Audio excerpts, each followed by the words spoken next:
सदनदेखि सडकसम्म राजनैतिक, आर्थिक, सामाजिक हर क्षेत्रका विषय र प्रसङ्ग यो कार्यक्रम आजको सन्दर्भ। नमस्कार, कार्यक्रम आजको सन्दर्भमा स्वागत छ। म दिपेश दाहाल। दर्शकवृन्द, कार्यक्रम आजको सन्दर्भमा हामी देशभर भएका सामाजिक, आर्थिक, राजनीतिक हर क्षेत्रका विषयलाई विश्लेषणात्मक रूपमा प्रस्तुत गर्ने गर्छौं। मनहरी गाउँपालिका मन नै हराउने मनोरम स्थानको रूपमा रहेको मकवानपुरको मनहरी गाउँपालिका जिल्लाका 10 स्थानीय तहमध्ये दोस्रो ठूलो व्यापारिक केन्द्र र गाउँपालिकाहरूमध्ये सबैभन्दा विकसित गाउँपालिका हो। स्कन्द पुराणको हिमवत खण्डमा उल्लेख भएको मनोहरा भन्ने स्थान नै मनहरी रहेको विश्वास गरिन्छ।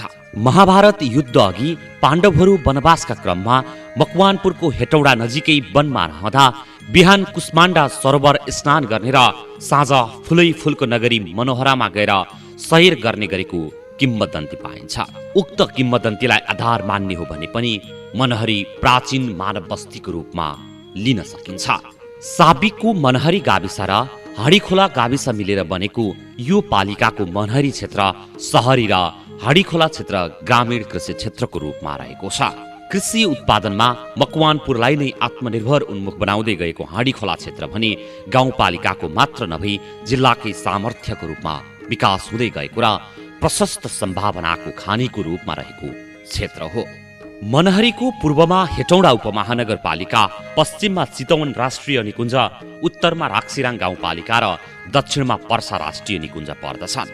यो गाउँपालिका समुद्री सतहबाट 390 मिटरदेखि 760 मिटरको उचाइमा रहेको भूभागले बनेको जैविक विविधता युक्त पालिका हो। मनहरी गाउँपालिकामा 9 वटा ओडाहरू रहेका छन्। जातिगत बसोबासको हिसाबमा मनहरी गाउँपालिका जनजाति बाहुल्य गाउँपालिका हो। यहाँ सबैभन्दा धेरै तामाङ जातिको बसोबास रहेको छ। यस गाउँपालिकामा 46.15% तामाङ, 14.38% मगर, 11.39% ब्राह्मण, 9.44% चेपाङ र 4.53% विश्वकर्मा जाति रहेका छन्। यस गाउँपालिकामा नेपालमा अन्त कतै नपाइने बनकरिया जातिको समेत बसोबास रहेको छ। 2068 सालको जनगणना अनुसार यहाँको जनसङ्ख्या करिब 40,000 रहेकोमा 2074 मा तयार पारिएको पालिका पार्श्वचित्रमा भने करिब 30,000 मात्र जनसङ्ख्या उल्लेख हुनुले यस गाउँपालिकाको जनसङ्ख्या वृद्धि दर ऋणात्मक रहेको देखिन्छ। कतिपय विकट क्षेत्रका नागरिकहरू सुविधाको खोजी गर्दै जिल्ला सदरमुकाम हेटौडा तथा अन्यत्र बसाई सर्नाले जनसङ्ख्या घट्दो देखिए पनि पछिल्लो केही वर्षदेखि भने गाउँपालिकाका दूरगामी तथा प्रभावकारी विकास योजनाका कारण तथा कृषि उद्यममा प्रोत्साहनमूलक कार्यक्रमका कारण गाउँ छोडिसकेका नागरिक समेत गाउँ फर्किन थालेका छन्। यहाँको औसत पारिवारिक आम्दानीमा कृषि व्यवसायको सबैभन्दा ठूलो योगदान रहेको छ। स्थानीय बासिन्दाको आम्दानीको अन्य स्रोतहरूमा व्यापार, व्यवसाय, लघु उद्योग, नोकरीका साथै वैदेशिक रोजगारी समेत हुन्। परम्परागत प्रणालीको कृषि व्यवसायको विकल्प खोजिरहेका यहाँका बासिन्दा क्रमशः आधुनिक जीवनशैलीमा रमाउन थालेका छन्। कृषिमा आधुनिकीकरणसँगै युवा पुस्ताहरू आकर्षित हुन थालेपछि यहाँको कृषि उद्यमले समेत गति लिन थालेको छ। साथै कृषि पर्यटनको प्रचुर सम्भावना बोकेको यस क्षेत्रमा गाउँपालिकाले कृषि पर्यटनलाई प्रवर्धन गर्ने खालका कार्यक्रममा जोड दिन थालेको छ। देशको तराई तथा भित्री मधेस क्षेत्रमा पाइने वन्य जन्तुहरू मध्ये प्राय सबै प्रकारका वन्य जन्तुहरू प्रत्यक्ष देख्न सकिने यहाँको रमौली प्रतापपुरको समथर र विशाल चौर धाप तथा वन क्षेत्र देशकै ठूलो पर्यटकीय क्षेत्रको रूपमा विकसित हुने क्रममा रहेको छ। पर्सा राष्ट्रिय निकुञ्ज तथा चितवन राष्ट्रिय निकुञ्जको संगम स्थल भएकाले यहाँ पाटेबाघ, गैंडा, अजिङ्गर, गोही, नीलगाई, जरायो तथा लोप उन्मुख प्रजातिका वन्य जन्तुहरू प्रशस्त देख्न सकिन्छ। हाल यहाँ हात्ती सवार गरी वन्य जन्तुको अवलोकन गर्ने व्यवस्था रहेको छ।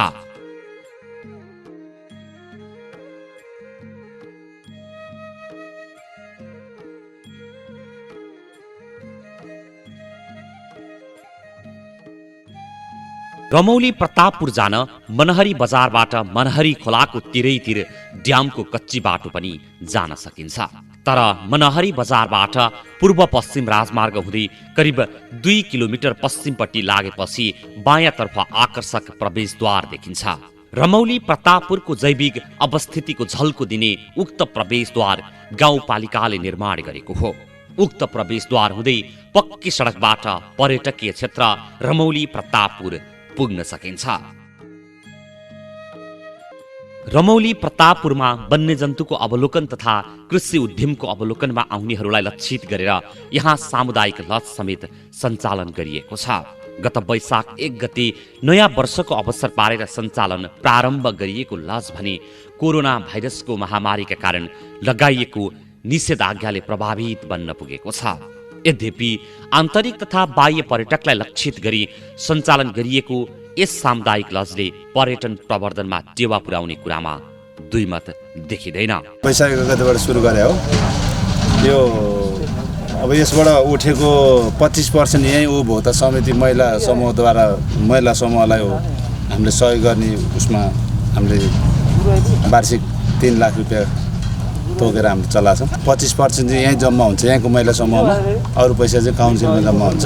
काउन्सिलले गर्ने कामहरू काउन्सिलबाट होला। अब हामीले गर्ने भने चाहिँ यहीँ मध्यवर्ती सामुदायिक लज चलाएको बाबत हामीले यहाँको मध्यवर्ती उपभोक्ता समितिलाई ट्याक्स दिने हो वर्षको 3 लाख।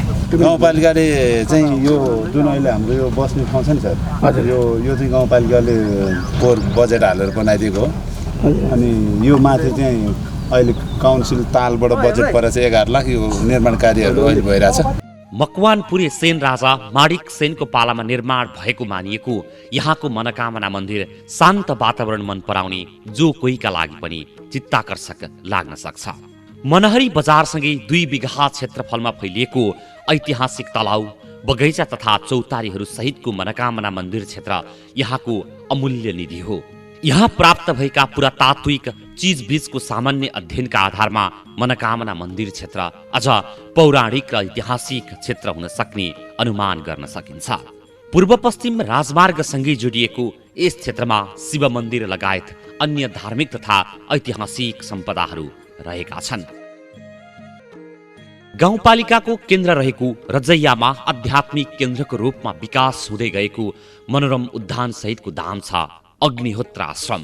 अन्तरिक्ष र वातावरणको शुद्धिकरणका लागि अग्निको सहायता लिई अन्न र वनस्पतिको हरिद्वार गरिने वैदिक यज्ञलाई अग्निहोत्र भनिन्छ। त्यही अग्निहोत्र यज्ञको नाममा स्थापित आश्रम हो अग्निहोत्र आश्रम। यस आश्रमको पुरा नाम भने ओम श्री वातावरण शुद्धिकरण अभियान अग्निहोत्र आश्रम हो।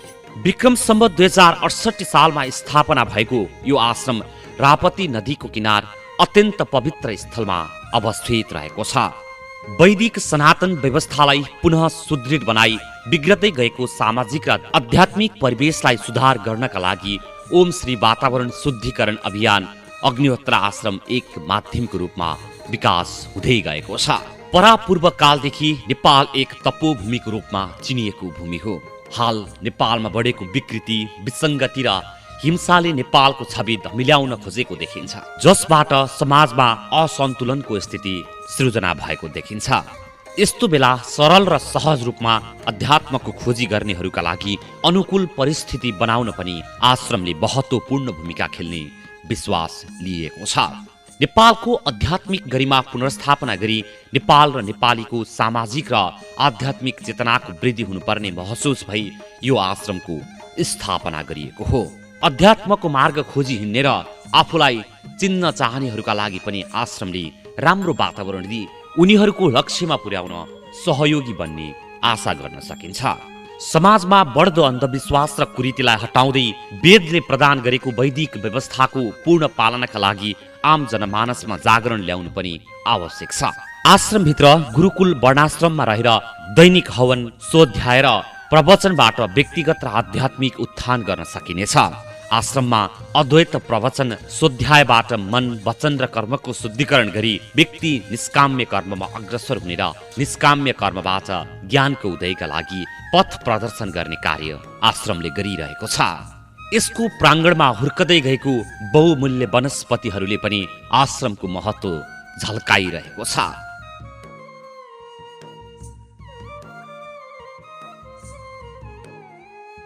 अग्निहोत्र आश्रम हो। हुन त धेरैले चाहिँ अग्निहोत्र भन्ने बित्तिकै हवन गरिन्छ, हवन गरेपछि त झन् धुवा निक्लिन्छ अनि वातावरण कसरी शुद्ध हुन्छ र भन्ने कुराहरू पनि आउन सक्छ। त्यो चाहिँ आश्रमको नाम चाहिँ अलिकति लामो छ। ओम श्री वातावरण शुद्धिकरण अभियान अग्निहोत्र आश्रम। यो चाहिँ विशुद्ध वातावरणसँग सम्बन्धित यसको अनुसन्धानमूलक कामहरू यहाँ हुन्छ। हवन भन्नाले कस्तो हुन्छ, यसमा चाहिँ वनस्पतिसँग सम्बन्धित, गाईको दुधसँग सम्बन्धित, बाख्राको दुधसँग सम्बन्धित यस्ता वस्तुहरू प्रयोग गरेर वातावरणसँग सम्बन्धित कामहरू हुन्छ यहाँ। र साथसाथै यहाँ वनस्पतिसँग सम्बन्धित काम हुने हुनाले यहाँ चाहिँ आयुर्वेदसँग सम्बन्धित कामहरू पनि हुन्छ। वनस्पतिको यहाँ धेरै तपाईँले देख्न सक्नुहुन्छ, झन्डै 3-4 बिघामा यहाँ वनस्पतिहरू पनि रोपण गरिएको छ, वनस्पतिहरू लगाइएको छ। त्यो चाहिँ स्वास्थ्य उपचारसँग एकदम सम्बन्धित, मानव शरीरमा एकदम आवश्यक पर्ने वनस्पतिहरू लगाइएको छ। अनि यहाँ त्यस कारणले यहाँ चाहिँ आयुर्वेदसँग सम्बन्धित पनि अध्ययन हुन्छ र वेदले प्रतिपादन गरेका हरेक कुराहरूको चाहिँ यहाँ चाहिँ अनुसन्धान हुन्छ। जिज्ञासा हुने व्यक्तिहरू यहाँ आएर जिज्ञासा राख्न सक्छन्, यहाँ आएर बस्न सक्छन्, योगहरू सिक्न सक्छन्, योग पनि हुन्छ यहाँ। अब राजनीति शास्त्रको पनि अध्ययन हुन्छ, किनभने वेदले सबै कुरालाई चाहिँ अंगीकार गरेको छ। वेदमा चाहिँ सबै कुराहरू अटाउँछ, कृषिका कुराहरू पनि यहाँ छ। सबै कुराहरू चाहिँ वेदमा निहित भएको हुनाले यहाँ चाहिँ वेदसँग सम्बन्धित सबै कामहरू हुन्छ। कृषिका कस्ता किसिमका गर्ने, कपास खेतीहरू कसरी गर्ने, के गर्ने, त्यस्ता कुराहरू पनि हुन्छ। विशेष राजनीतिक कुराहरू पनि हुन्छ, वारसगत राजनीतिको पढाइ पनि हुन्छ। सबै कुराहरू यहाँ हुन्छ र यहाँ नहुने विषय चाहिँ कमै छ। जो आइरहनु भएको छ उहाँहरूलाई थाहा छ। र मनरी गाउँपालिकासँग यस आश्रमको समन्वयको कुरा गर्नुपर्दा मनरी गाउँपालिकालाई चाहिँ हामीले एउटा ठाउँ बनाऊँ जहाँ चाहिँ आयुर्वेदिक उपचार पद्धतिको कामहरू गर्न सकियोस्। 15-20 सयको चाहिँ प्राकृतिक रूपमा वनस्पति, प्रत्यक्ष वनस्पतिलाई ल्याएर उतिनीखेरि वनस्पति ल्याएर उतिनीखेरि त्यहाँ बिरामीलाई उपचार गर्ने एउटा चाहिँ काम सुरु गरौँ भन्ने कुरा पनि भइरहेछ। त्यो चाहिँ सहकार्यमा अब त्यसको चाहिँ अब कुरा भइरहेछ, काम अगाडि बढेको छैन।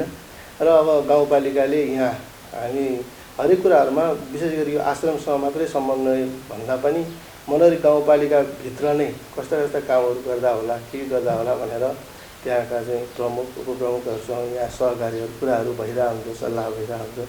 समग्र मनरी गाउँपालिकाको विकासको लागि चाहिँ त्यस्तो कुराहरू भइरहेको हुन्छन्। र यहाँ भौतिक संरचनाहरू निर्माण गर्नुपर्दा पनि उहाँहरूले प्रत्यक्ष गाउँपालिकाबाट पनि सहयोग गरिदिनु भएको हुनसक्छ। त्यसपछि प्रदेशमा, केन्द्रमा कहाँ भन्नुपर्ने हो त्यो भनेर उहाँहरूले आफ्नो हिसाबले सक्दो सहयोग पनि गरिरहनु भएको छ। यी र यस्ता अन्य थुप्रै सम्पदाले भरिपूर्ण छ मनहरी गाउँपालिका। शहीद स्मृति उद्यान, सिद्धकाली देवीथान लगायत विभिन्न ऐतिहासिक, प्राकृतिक, धार्मिक, सांस्कृतिक एवं पुरातात्विक महत्त्वका स्थलहरू रहेको यो गाउँपालिका साँच्चै नै विविधता युक्त छ। यहाँको गहनाको रूपमा विभिन्न किसिमका जात जातिको रहनसहन तथा चाडपर्व रहेका छन् भने धार्मिक पौराणिक महत्त्वका स्थलहरू प्रमुख पर्यटकीय आकर्षणको रूपमा रहेका छन्। यी स्थानहरूलाई व्यवस्थित गर्न सकेका खण्डमा निश्चित रूपले आन्तरिक तथा बाह्य पर्यटकहरू बढ्न गई थप आर्थिक अवसरहरू सृजना गर्न सकिने देखिन्छ।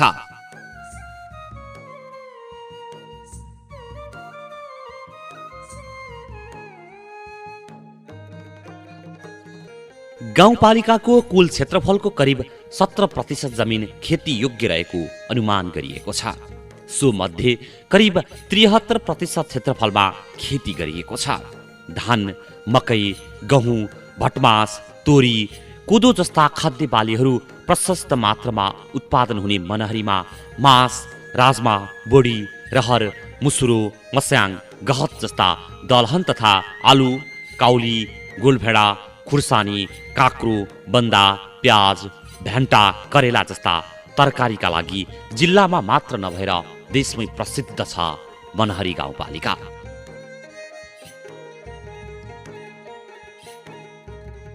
व्यवसायिक केरा खेतीबाट यहाँका सयौं किसानले राम्रो आम्दानी गर्न सफल भएका छन्।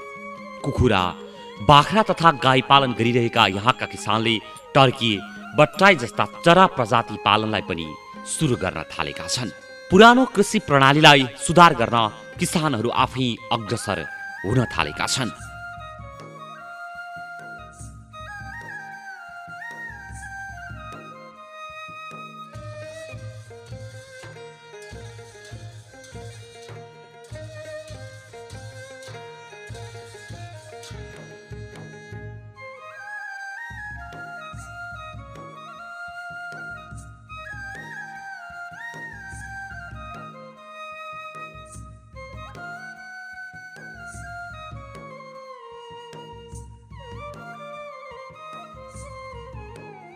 मनहरी गाउँपालिकाको मसिनेमा एउटा मध्यम आकारको पोखरी छ। पोखरीको मध्य भागमा छन् आकर्षक उद्यान सहितका कटेजहरू। कटेजसम्म पुग्न भने डुङ्गा चढ्नुपर्ने हुन्छ। कटेजमा डुङ्गाबाटै विभिन्न परिकारहरू आउँछन्। माछा, लोकल तथा ब्रोइलर कुखुराका मासु, अन्डा जस्ता स्थानीय उत्पादनको स्वाद लिन यहाँ दैनिक कयौं आगन्तुक आउने गर्छन्। आगन्तुकलाई आफ्नै कृषि फर्ममा उत्पादित माछा, कुखुरा तथा तरकारीका परिकारहरू पस्केर स्वागत गर्ने गरिन्छ। परम्परागत कृषि अपनाउँदा दैनिक गुजार्न मात्रै पुग्ने भएपछि स्थानीय पवन खड्काले माछा तथा कुखुरा पालन व्यवसाय सुरु गर्नु भएको थियो। ब्रोइलर प्रजातिको कुखुराबाट ठिकै आम्दानी गर्नुभएका उहाँलाई करिब 30 कट्ठा जग्गामा 4-5 वटा पोखरी निर्माण गरेर सुरु गर्नुभएको माछा पालनले भने हौस्यायो। गाउँपालिकाको सहयोगमा प्रदेश सरकारले समेत सहयोग गर्न थालेपछि तथा प्रदेशका कृषि मन्त्रीदेखि मुख्यमन्त्री समेत माछा पोखरीको अवलोकनका लागि पुग्नु भएपछि उहाँको मनमा अर्कै कुरा फुर्यो। कृषि फर्मलाई उत्पादनले भरिभराउ बनाउने र हेर्दाखेरि आकर्षक बनाउने अनि अवलोकनमा आउनेहरूलाई खाने बस्ने व्यवस्था गर्ने, त्यो परिकल्पनालाई उहाँले अहिले साकार पार्नु भएको छ। अहिले उहाँको कृषि फर्मको अवलोकन गर्न मात्र नभई डुङ्गा मार्फत जल सैर गर्दै मज्जा लिन कयौं आगन्तुक आउने गर्छन्। 68 सालमा एमडिआई भन्ने संस्था थियो, जुन एमडिआई भन्ने संस्था मनहरीबाट जुन सञ्चालित थियो, त्यसले चाहिँ हाम्रो गाउँमा चाहिँ यो चुर्यामाई कृषि सहकारी अन्तर्गत चाहिँ माछा पोखरी खन्नको लागि भनेर चाहिँ 1 गट्ठा 5,000 रुपियाँ दाम चाहिँ दिने कार्यक्रम अगाडि बढाइसकेपछि हामीले माथिको जग्गामा चाहिँ लगभग 2.5 गट्ठामा माछा पोखरी बनायौँ। त्यो 2.5 गट्ठामा माछा पोखरी बनाइसकेपछि त्यहाँ माछा चाहिँ 7-8 महिनामै राम्रो उपलब्धि देख्यौँ। जुन धानभन्दा चाहिँ 4-5 गुणै राम्रो हुने खालको अवस्था देखिसकेपछि यो जग्गा चाहिँ त्यत्तिकै बसिरहेको जग्गा थियो, यहाँ धान खेती गर्ने गरेका थियौँ। त्यसपछि मैले 2070 सालमा चाहिँ यसलाई चाहिँ माछा पोखरी पनि बनाउने, माछा पोखरीलाई दाना लिने ठाउँ बुङ्गुर पनि गर्ने, ब्रोइलर कुखुरा पनि गर्ने अनि भन्ने हिसाबले अनि होटल रेस्टुरेन्ट पनि गर्ने हिसाबले त्यही बेलाको अवधारणा हो। 2070 सालको कुरा हो। त्यसलाई अलिकति मोडिफाई गरेर गर्ने भन्ने कुरो चाहिँ अब यो गत 2 वर्ष अगाडिदेखि मैले यसलाई सुधार्दै आएँ। अनि पछि अब यसपालिबाट चाहिँ अब मैले के आयो भने सोचमा अब उमेरले पनि अब भनौँ न अब 45 क्रस गरियो। त्यो हिसाबले अब उमेर अनुसारले परिवर्तन गर्ने, अब बुङ्गुर बनाउने काम नगर्ने, यसलाई कृषिलाई पर्यटनलाई जोड्ने, 2टा बुङ्गुर खोर राख्ने सट्टामा 2टा बोर्ड बनाउने। 2टा बोर्ड बनाउँदाखेरि चाहिँ तपाईँको यसलाई खाना दिनु परेन, लाउनु दिनु परेन, मर्छ भन्ने रिस्क पनि भएन, दाना किनेर रेगुलर खुवाइरहनु भन्ने समस्या पनि भएन। यो डुङ्गा चढ्न चाहिँ कमसेकम यहाँका वरपरका नजिकका सहरका मान्छेहरू चाहिँ पक्कै पनि आउनेछन् र त्यो डुङ्गा चढ्दाखेरि भोलिको दिनमा चाहिँ माछा हेर्नको लागि भनेर दाना हामी आफैले व्यवस्था गरिसकेपछि पक्कै पनि किनेर उहाँहरूले हाल्नेछन् भन्ने हिसाबले चाहिँ मेरो यो कृषिलाई चाहिँ एग्रिकल्चर टुरिज्मलाई जोड्ने। अनि पछाडिपट्टि 2टा बनाएको छ हामीले, त्यो पिकनिक स्पोट अनि त्यहाँ चिल्ड्रेन पार्कको अवधारणा छ। अनि यसलाई चाहिँ रिसोर्ट टाइपले यसपालि चाहिँ मेरो चाहिँ ताल नेपालसँग चाहिँ सहकार्यको कुराहरू भएको छ। त्यसले कारणले गर्दा चाहिँ अब यो उहाँहरूले भन्दै भन्नुभएको छ यो असार क्लोजिङभन्दा पछाडि चाहिँ हामी तपाईँका आउँछौँ हेर्न। अनि त्यसपछि चाहिँ होमस्टेका कुराहरू मैले लिएर आएको छु यहाँ।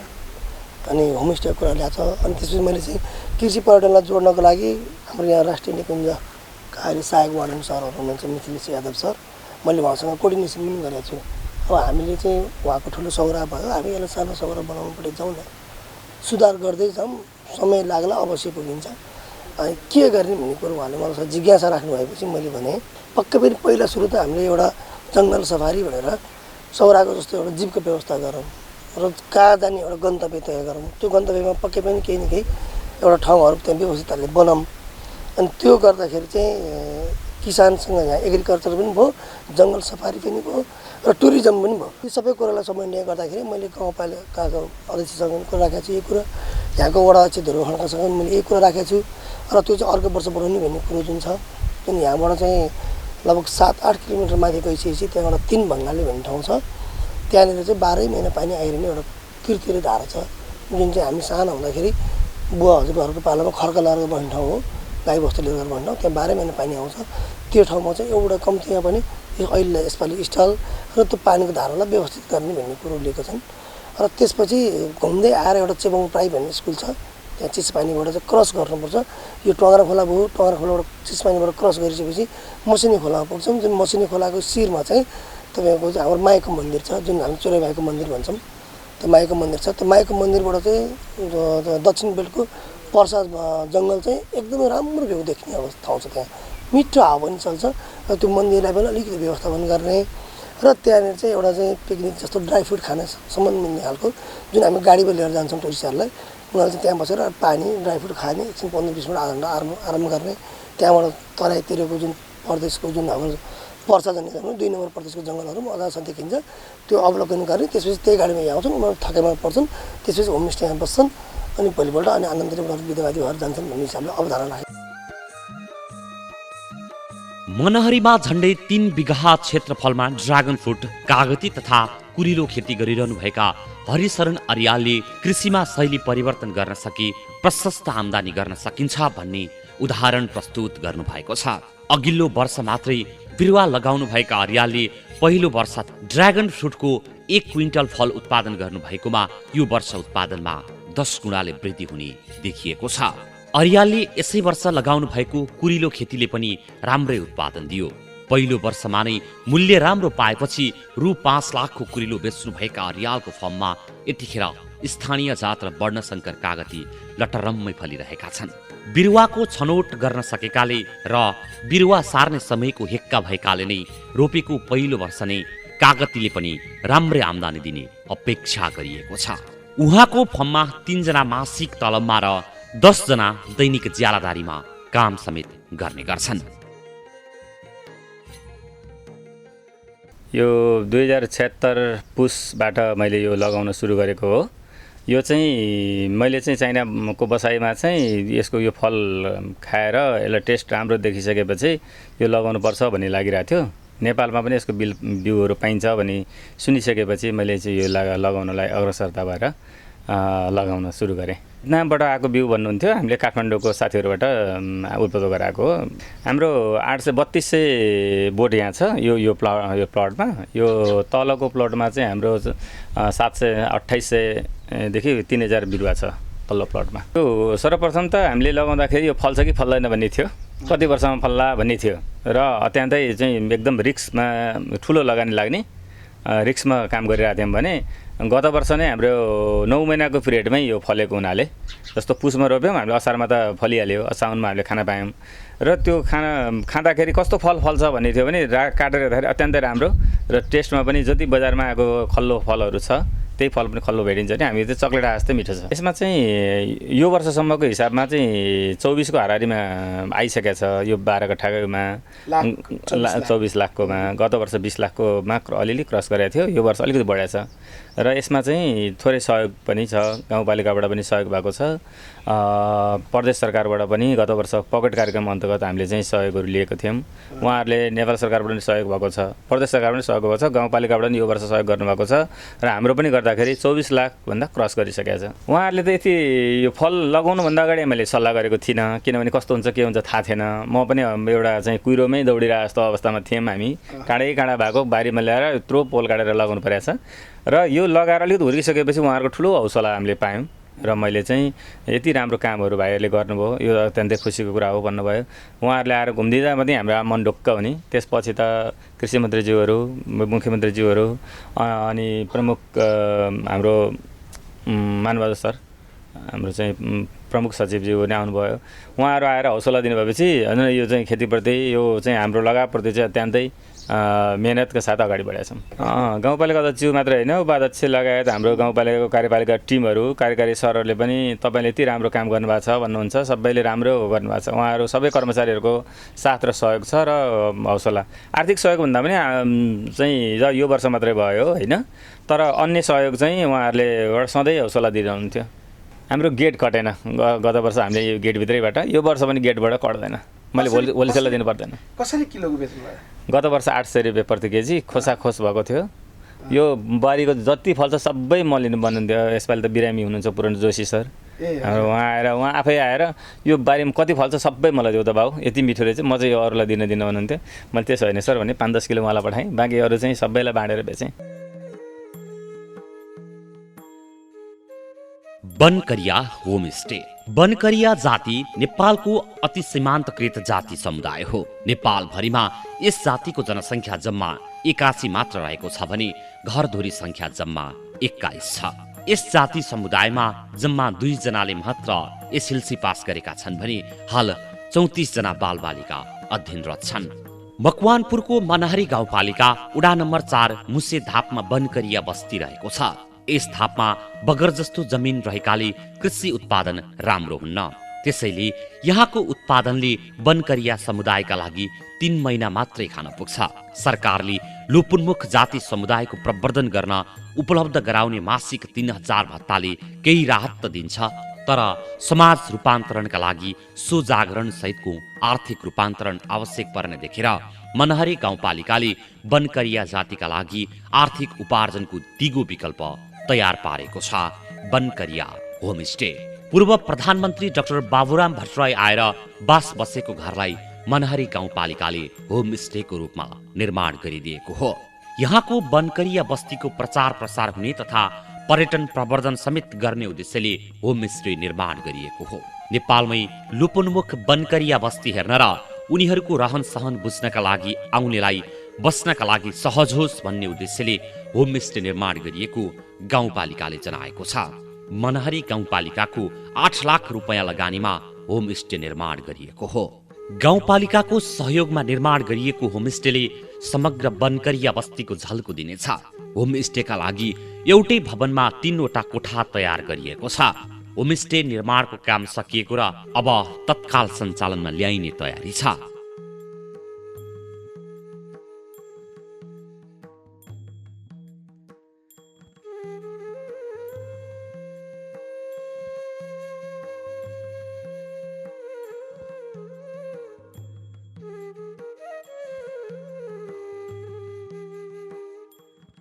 हामीले अब तालिम पनि लिइसकेका छौँ उहाँ गाउँपालिकाबाट लगेर आदि के अरे 5-6 जना मान्छेलाई तालिम लगेर दिनु भइसकेको छ अनि हामीले चाहिँ होमस्टे अब आर्थिक के अरे आर्थिक कमाउनु आर्थिकलाई नै गरेको के खास गरी अब के अरे 3 महिने यो जग्गाले जम्मा 3 महिना पुग्छ खानको लागि अनि त्यसपछि बाख्रा कुखुरा पाल्न थालेछ मैले बाख्रा कुखुरा अहिले प्रायः सबैले छ सर सबैले बाख्रा कुखुरा कम्तीमा नि 20-25 वटा बाख्रा के अरे 20-25 वटा कुखुरा 2-3टा बाख्रा गरेर 2-3टा बुङ्गुर एउटा बुङ्गुर गरेर पाल्न थालेछ माछा पनि पाल्ने योजना चाहिँ छ बनाउँदैछौँ पोखरीहरू त्यसमा कहीँ अबबाट अनुदान आएको छैन बाख्रा कुखुरा अनुदानहरू चाहिँ छैन सर अहिलेसम्म पहिला चाहिँ म सानो हुँदाखेरि चाहिँ थियो अरे अहिलेसम्म चाहिँ छैन भर सुरु गर्दैछौँ अब धेरै नै अब आर्थिक स्थिति साह्रै कम हुँदै गइसक्यो अब कति सरकारको मात्रै मुख ताक्ने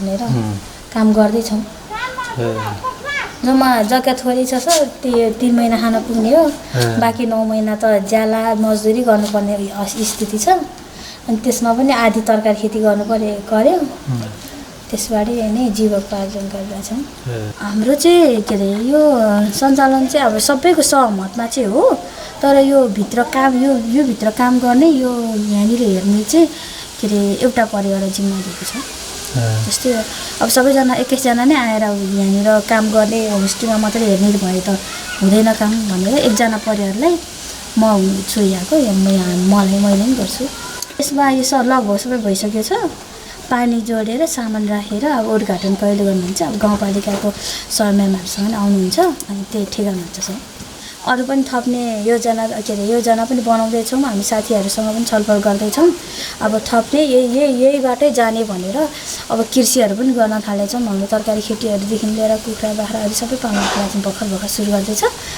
अब यही बाटो नै गर्छौँ सर हामीलाई के अरे यो चाहिँ अब जग्गा त ठिकै छँदैछ सर अब हाम्रो जग्गा पनि अहिले नि अहिलेसम्म जग्गा नाममा गरेर अब काम गर्ने सक्षम युवाहरूले अब काम गर्नेहरूलाई चाहिँ एउटा काम गरेर आफ्नै तलबबाट आफ्नो जीविकोपार्जन गर्न पाए हुन्थ्यो भन्ने सोच पालिरहेको छ। त्यो त आफू निर्वाहमुखी एउटा बेच्यो, चामल ल्यायो, पानी तेल ल्यायो, अब त्यही हो, पानीहरू सफा गर्ने ल्यायो, त्यसरी नै गरिरहेछौँ। अनि अब यस्तो जागिर भयो भने चाहिँ यति खाएर यति बचाउने भन्ने हाम्रो सोच हुन्छ नि त, अलिकति बचाएर भविष्यमा पनि केही गरौँ भनेर। अब अहिले यस्तो स्त्रीले त अब कति छ, कुखुरा बेच्ने, बाख्रा बेच्ने, फेरि पाल्ने, बाख्रा त्यसरी नै जीविकोपार्जन भइरहेछ। अहिले त खाने र लाउने मात्रै भइरहेछ क्या। अब भविष्यमा पनि त्यस्तो केही त गर्नु पर्ने, हेर्नु पर्यो नि। खाने लाउने मात्रै भएर त हुँदैन, जिन्दगी चल्दैन। अब साना भाइ बहिनीहरू बढ्दैछन्, त्यही भएर सक्षम कुन त्यो मान्छे कुन चाहिँ उयसले कुन चाहिँ के अरे जागिरको योग्य छ, त्यो अनुसारले जागिर दियो भने चाहिँ आफ्नो खुट्टामा आफै उभिएर काम गरेर खान्छन् वनकरियाहरू। मनहरी गाउँपालिकाले वनकरिया बस्तीलाई बिस्तारै पर्यटकीय क्षेत्रको रूपमा विकास गर्दै लाने लक्ष्य लिएको छ। वनकरिया बस्तीमा उत्पादन भएको तरकारी, अन्न, फलफुलसँगै खोलाको माछा, त्यहीँको घट्टमा पिसेको पिठोको परिकार खुवाउने लक्ष्यका साथ होमस्टे निर्माण गरिएको हो। गाउँपालिकाले वनकरिया जातिलाई सिलाइ बुनाइ, तरकारी खेती लगायतका तालिमहरू उपलब्ध गराउँदै आएको छ। त्यस्ता तालिमका कारण वनकरियाहरू अहिले आफ्ना बारीमा तरकारी, फलफुल, मकै आधुनिक तरिकाले लगाउन थालेका छन्। त्यस्तै बाख्रा, कुखुरा तथा माछा पालन समेत गर्न थालेका छन्। त्यसरी लगाउँदा उत्पादन वृद्धि भएको छ भने उत्पादनले बजार समेत पाएको छ। गाउँपालिकाले हाललाई पर्यटक राख्नका लागि 3वटा कोठा भएको एउटा मात्र घर तयारी गरेको भए पनि पर्यटक आगमनको संख्या हेरेर आगामी वर्षमा पनि यो बस्तीका अन्य घरहरूलाई समेत होमस्टेको रूपमा विकास गर्न पालिका तयार छ। गाउँपालिकाले होमस्टेलाई व्यवस्थित रूपमा सञ्चालन गर्न 5 जनालाई होमस्टे सञ्चालन तालिम दिएको छ भने होमस्टे सञ्चालन गर्नका लागि छुट्टै समिति बनाएको छ।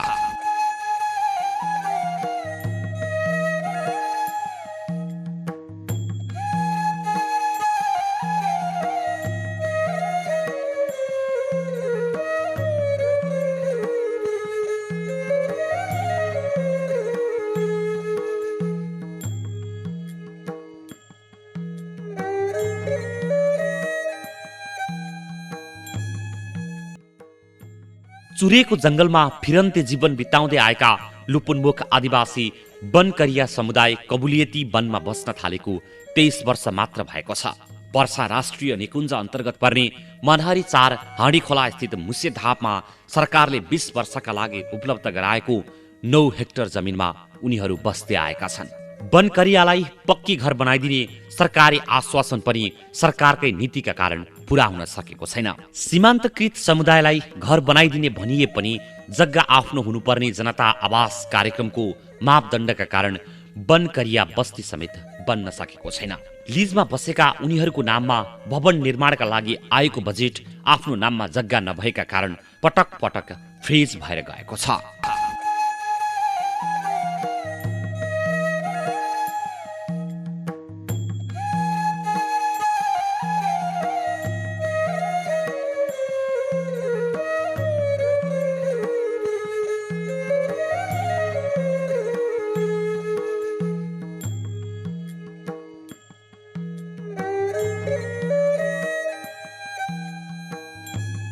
मनहरीलाई देशमा मात्र नभई अन्तर्राष्ट्रिय रूपमा चिनाउन यहाँ निर्माणाधीन मदन भण्डारी रङ्गशालाको महत्त्वपूर्ण भूमिका हुन सक्छ। अन्तर्राष्ट्रिय स्तरका सबै खालका संरचना बनाउन मिल्ने प्रशस्त जमिन भएको विशाल चौरलाई व्यवस्थित गरेर निर्माण हुँदै गएको रङ्गशालाको काम धमाधम हुँदैछ। गाउँपालिका, प्रदेश तथा संघीय गरी तीनै तहको सरकारले रङ्गशाला निर्माणमा बजेट विनियोजन गरेका कारण यो रङ्गशाला चाँडै नै अन्तर्राष्ट्रिय स्तरको खेल मैदानको रूपमा विकास हुने कुरामा दुई मत छैन। खेल मैदान निर्माणपछि हुने राष्ट्रिय तथा अन्तर्राष्ट्रिय प्रतियोगिताको आयोजनाले हुने आर्थिक तथा पर्यटकीय गतिविधिका कारण मनहरीलाई देश तथा विदेशमा चिनाउन एवं आर्थिक रूपमा समृद्ध बनाउन महत्त्वपूर्ण भूमिका रहने कुरामा विश्वस्त हुन सकिन्छ।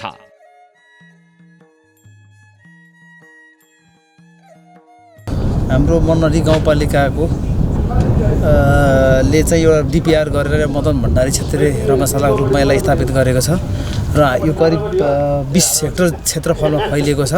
यसलाई हामीले चाहिँ यो मकनपुरको पश्चिमी भेगमा अवस्थित छ र यसलाई जिल्लाकै समग्र एउटा खेल क्षेत्रको रूपमा विकास गर्नको लागि हामी यसमा अगाडि बढिरहेका छौँ। विभिन्न चाहिँ स्थानीय सरकारदेखि लिएर प्रदेश सरकार, सङ्घीय सरकार मार्फत हामीले कोर्डिनेसन गरेर यहाँ अहिले चाहिँ रङ्गशालाको सुरुवाती काम भनेको हामीले यो कम्पाउन्ड वाल हामीले 400 मिटर त घेरिसकेका छ र अहिले भर्खरै असार र मसान्तसम्म भ्याउने गरी फेरि 30 लाख रुपियाँ बजेट हामीलाई थप भएको छ।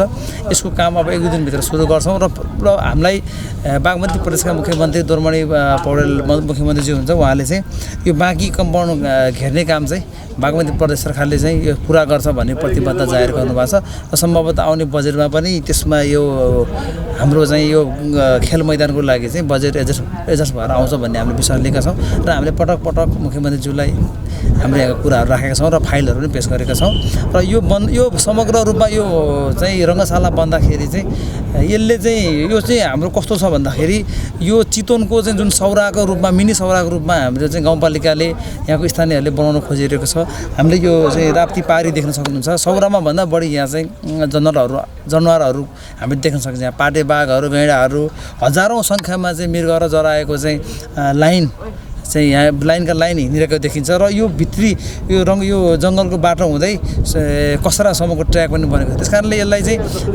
टुरिज्मसँगै खेल क्षेत्रमा पनि विकास गर्न सकिन्छ कि भन्ने अवधारणाका रूपमा चाहिँ गाउँपालिकाले यसलाई लिएर अगाडि बढेको छ।